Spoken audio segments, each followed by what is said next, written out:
Hello everyone. In today's video, we'll be discussing risk management process.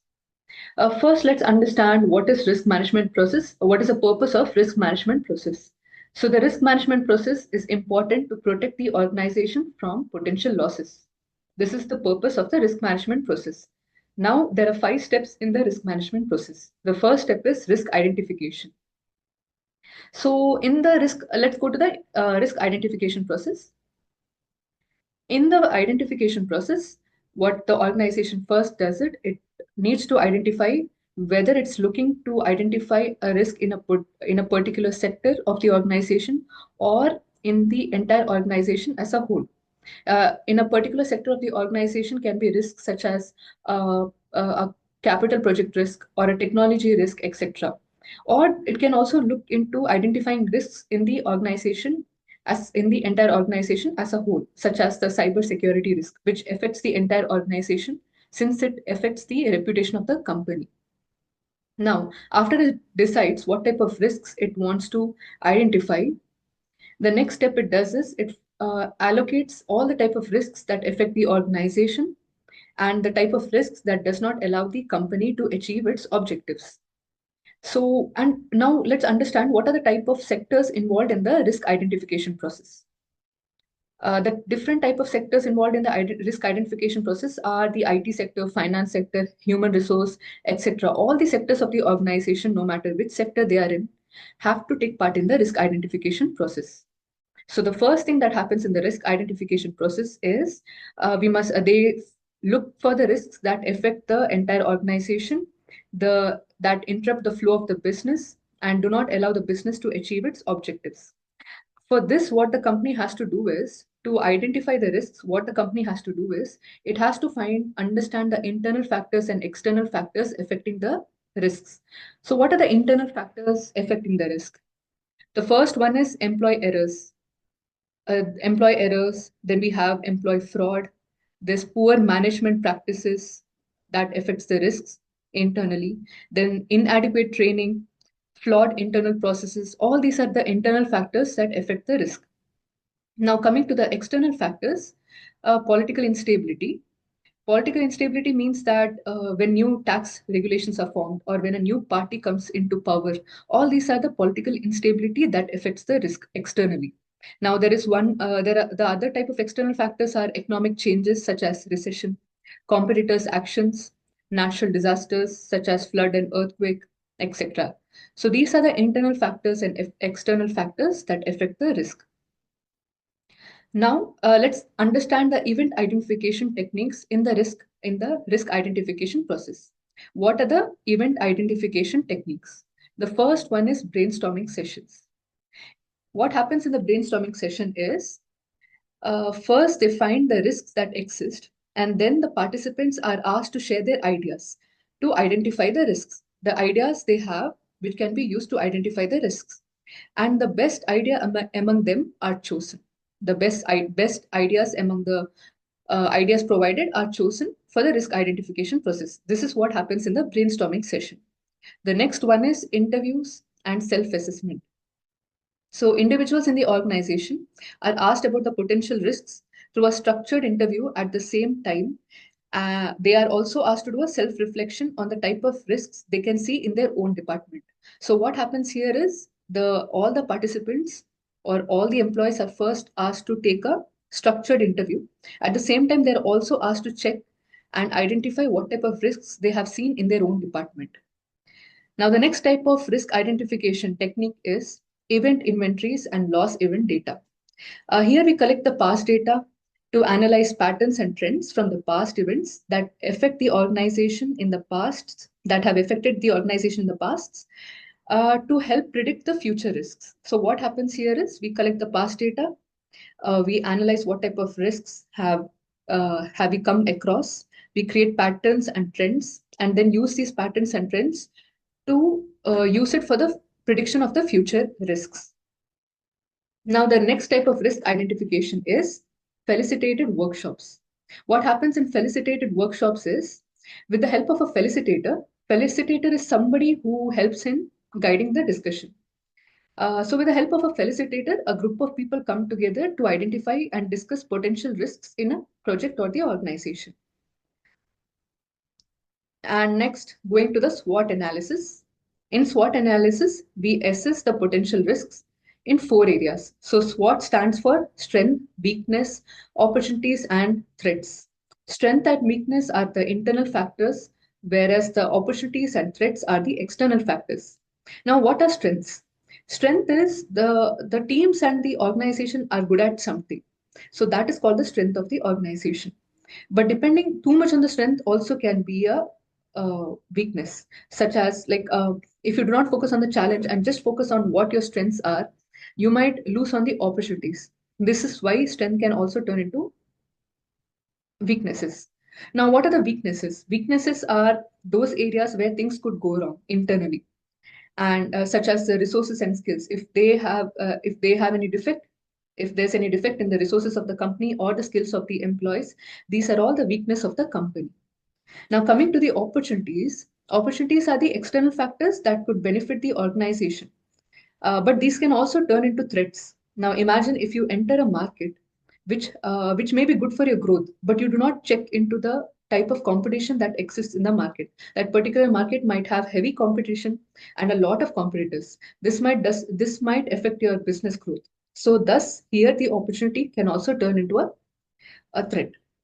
Now, coming to threat, threat is an external factor that would affect the project or the organization, such as new regulations of the government or market changes, such as the change in the demand of the customer or economic downturn, such as recession. All these are threats.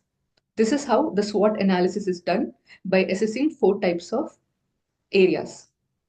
Now, the next one is risk questionnaires and risk survey. So, a set of questions are prepared and they're given to the individuals, such as the stakeholders, about the potential risks. So, the stakeholders have to answer the questionnaire, such as the questions included in this questionnaire might be such as, what do you think might cause problem in the current plan? Such questions are asked to the stakeholders, which will help the company get insights and variety of opinions using a structured format. So this is what is risk questionnaires and risk survey about. Now the next one is scenario analysis. Now what happens in scenario analysis is it's a way of imagining different situations that would happen in the future and to understand what risks might come with them. So, in scenario analysis, you're not analyzing just one situation, you'll be analyzing many situations at once and also trying to find out what type of risks come with each of the situation analyzed. This is what happens in the scenario analysis. Now, the next one is technology.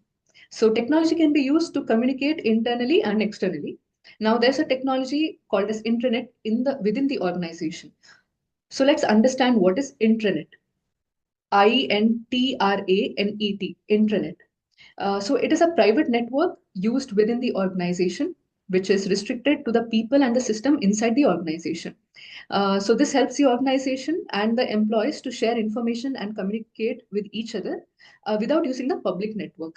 So they only the employees of the particular company can use intranet, not the outsiders. So this helps all the employees communicate with each other without connecting to the public internet.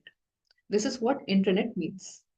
Now, this is the step one risk identification. Now, the next step in the risk management process is the risk assessment. Step two, risk assessment. After we identify the risks that exist in the organization, the next thing to do is to assess the risks by the process of analyzing and quantifying the identified risk. So, how this can be done is it can be done using three perspectives. First is by understanding the likelihood of the risk occurring. What do you mean by the likelihood? Likelihood means how often the risks occur or how frequently the risks occur.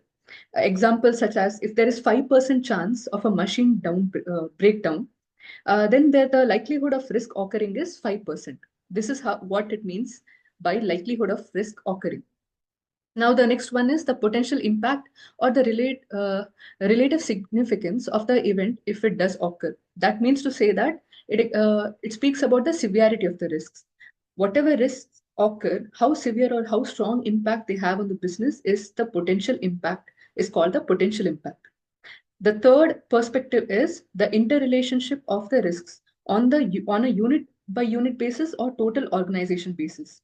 What do you mean by unit basis is the interrelationship of risks on unit by unit basis is now how the risks in the individual department affect each other, such as if sales department faces any loss, such as the drop in the customer demand, this would also affect the production department because this would slow down the production of the products. Thus, both the sales department and the production department is affected. This is what is understood in the unit by unit basis part. Now, the interrelationship of risks on the total organization basis is while looking at the whole organization, we understand how different risks across the different departments and different areas interconnect with each other and cause a overall risk exposure. So the different type of risks in different departments, such as sales department, production department, HR department, etc., all these risks, how they interconnect with each other, is what is known as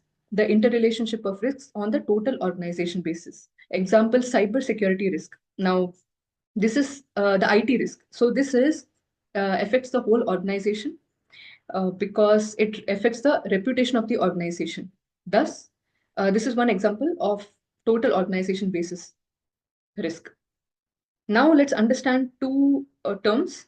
So risk assessment is further divided into inherent risk and residual risk. So what is inherent risk? So every business, no matter what business it is into, has some amount of risk involved. Okay, before the management has taken any type of mitigation action prior, so any risk that exists in the business before the management has taken any mitigation action or any action to reduce the risks is called as inherent risk. So the risk that exists in the process before the management decides to take an action to safeguard the organization is called inherent risk.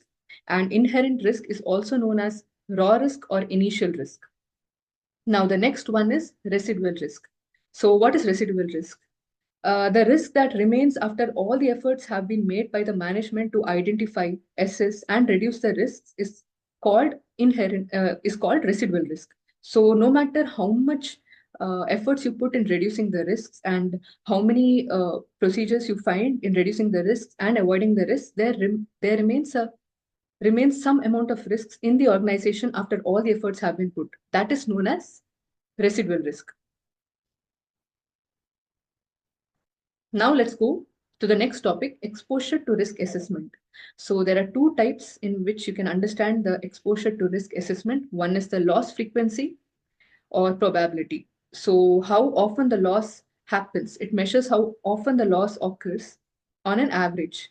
And this can be explained by an example. If you see here, the example, 5 customers complain about the damaged products. So the total products that exists are 500, out of which 5 products have been complained about. Thus, the loss frequency is 5 divided by 500 into 100. So the frequency will be 1%. This is called the loss frequency or probability, how often the loss occurs. The next one is loss severity. Loss severity speaks about how serious a loss is, how strong the impact of the loss is in terms of cost. Because the more the severe the loss is, the costlier it becomes to mitigate it. Now the next one is, let's understand the risk assessment tools. So there are two types of risk assessment tools: quantitative risk assessment tools and qualitative risk assessment tools. First, let's understand the qualitative risk assessment tools. Qualitative risk assessment tools can be assessed using a risk map or a risk heat map. So it's a visual depiction of the relative risk. Now let's understand that in a deeper way. Now this is called the risk map or the risk heat map. If you see on the x-axis, you can see the probability or the frequency of the risks. And on the y-axis, you can see the monetary impact of each risk. Now coming to the risk H, it has the highest frequency and the highest probability. So this is the risk that should be given the highest priority because this risk is more likely to happen and is very severe in terms of loss. Now coming to risk A, it has the lowest probability and the lowest impact. So this particular risk it does not happen that frequently, and also if it happens, it's not much of a concern because the severity or the loss caused by risk A is not that strong. Now, if a risk has high likelihood and low severity, now we have spoken about the risk H, which has highest likelihood and highest severity, and risk A, which has the lowest severity and the lowest likelihood. Now let's understand, if a risk has high likelihood and low severity, these risks are likely to happen because the frequency is very high. But they require preventive measures too, but they are not as urgent as the severe risks such as risk H. Okay, since the likelihood, the frequency is very high, the risks keep happening constantly, but the severity or the loss that happens due to that risk is not very high. Now, the next one is a risk with low likelihood and high severity. So these cause significant damage. The example of such a risk is natural disaster. So natural disaster doesn't have a high frequency, or it doesn't occur very frequently. But if it occurs, it causes a very strong damage. So now let's go to the next one. Let's understand quantitative risk assessment tools. So quantitative, the first one is value at risk. So value at risk, it helps to measure worst case scenario and how much money can be lost under normal market conditions. So it is a financial metric used to measure the potential loss in the value of asset or a portfolio over a defined period, given a specific level of confidence. So first, let's understand what is level of confidence. Now, let's take an example. If you have a portfolio of 1 million and the value at risk is 20,000, it's set at 20,000 at 99% confidence. So what it says that is, there is 99% chance that the loss of the portfolio does, does not happen more than $20,000. And there is 1% chance that the loss could be more than 20,000. So this 95% of chance explains how sure they are about the loss not happening. And the remaining 5% is what explains that there is a chance that the loss could exceed the value at risk estimate. Value at risk is the amount decided, amount such as the 1 million, the value of the portfolio is the loss of the value of the portfolio is called the value at risk estimate, such as $20,000 explained in the example. Now, cash flow at risk, it is similar to value at risk, but it assesses the variation in the company's future cash flow. It explains about the variation in the future cash flow of the business. It's similar to value at risk. The next one is earnings at risk. So this measures the decline in the company's earnings due to uncertainties or risk over a period of time, such as earnings affected by market conditions or interest rate, etc. So all these cause earnings at risk. This is what it explains about. The next one is benchmarking. So what benchmarking is, it compares the organization's risk management practices and performances with against the organization standards, against the industry standards, and also against other organizations which are in the industry where the business operates. So benchmark compares the company's risk portfolio with the impact of potential risks with those of similar companies in the same industry. Now, the next one is earnings distribution. Earnings distribution, it's a graphical representation of the company's earnings that might change in different situations, such as bad market conditions. So it explains, it's a graphical representation, and it explains the change in the company's earnings due to different situations, such as bad earnings. And now coming to the earnings per share.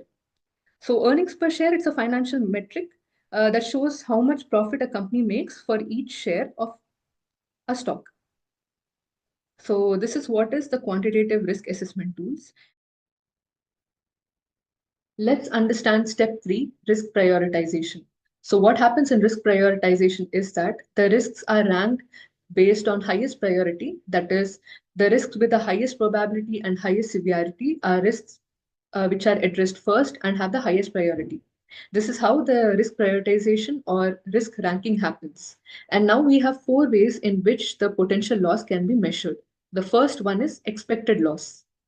Let's understand first what is expected loss. So this is a loss that management knows and expects to happen uh, in a given risk per year on average over a period of several years. So thus the management includes this kind of loss in the budget because it's aware that such losses exist every year.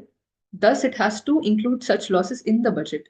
And what happens sometimes is, in the organization, most of the time, you do not have one particular type of loss. You have n number of losses with different loss amounts and different probability.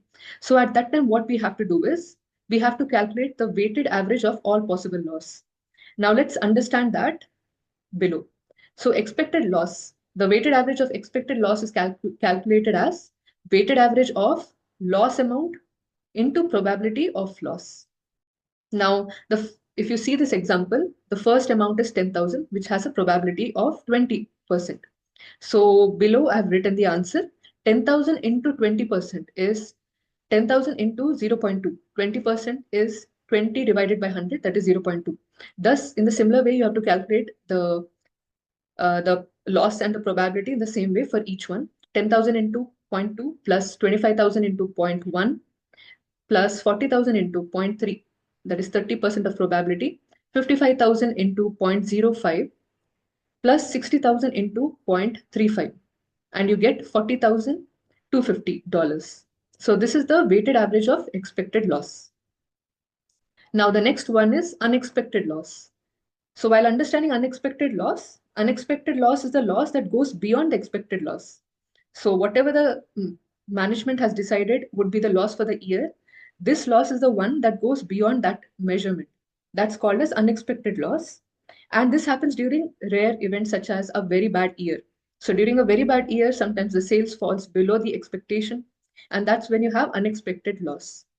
The unexpected loss can be calculated as total loss minus expected loss.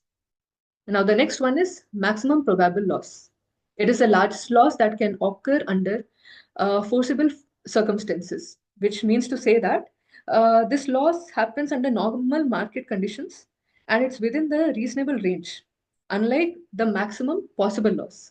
The fourth one is unlike this happens during the normal market conditions, but it's the largest loss that can happen under the normal market condition. Now there are some scenarios provided here. The probable maximum loss to a real property is inversely related to the size of the building. So what it means to say that the amount of loss will increase as the size of the building decreases, or when the larger the building, the less the loss will be. This is what the first scenario explains. The next scenario is a vacant building is more vulnerable to a complete or even partial destruction than the one that is occupied. Because we believe to say that when the building is occupied, the occupants are aware of what is happening and they would intervene and stop the loss from happening. Thus, a vacant building creates more loss than an occupied building. Now, the next one is maximum possible loss. So this is the loss which happens in the worst case scenario, and this is not under normal market condition, normal conditions. Example, natural disaster. Natural disaster does not happen in normal conditions. It happens once in a blue moon, but the effect of it is very severe. Such as now, example, if you take, if a natural disaster happens, the whole factory along with its inventories and goods gets destroyed. This is what is called as maximum possible loss. And so the example for maximum possible loss will be the case of disaster, natural disaster, where the whole building demolishes and there is no loss that can happen beyond that. But in case of maximum probable loss, we can take the example of fire, where the whole factory does not get destroyed, but some of its inventories or raw materials may be destroyed during the process. So, thus, it's one of the largest loss that happens in normal conditions. The whole factory has not been destroyed, thus, it cannot be the maximum possible loss, but it's the maximum probable loss because it's the largest loss that the management expects to happen in a normal condition. Now, let's understand the cost benefit analysis in risk management. So while every business venture, it involves accepting some amount of risk. And sometimes we also have to mitigate the risk. But what the company has to do is it has to calculate whether the strategies used to mitigate the risk is more costlier than the cost of the risk itself. If the strategies used to reduce the risk is more than the cost of the risks, then what the company has to do is it has to not do anything for the risks. It should let the risk happen because the loss would be more if it tries to avoid those risks. Because every risk strategy, every risk assessment strategy has some indirect and direct costs involved.